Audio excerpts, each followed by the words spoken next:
पुसद तालुक्याच्या वतीने सकाळी 8 वाजता यशवंत रंगमंदिर येथून हजारोंच्या संख्येत भव्य मोटारसायकलची रॅली काढण्यात आली। अहिल्यादेवी होळकर यांच्या नावाने घोषणा देत अख्खे पुसद शहर दणाणले।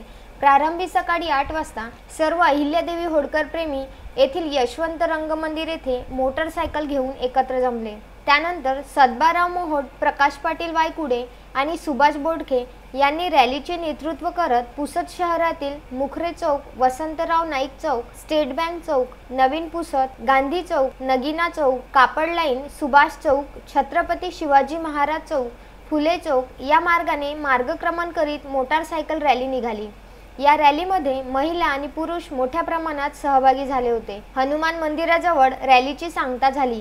या प्रसंगी सदबाराव मोहोट आणि सुभाष बोडखे यांनी रॅलीला मार्गदर्शन केले।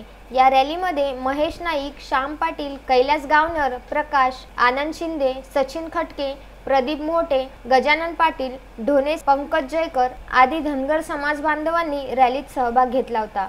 प्रफुल्ल जोशी, विदर्भ न्यूज, पुसद।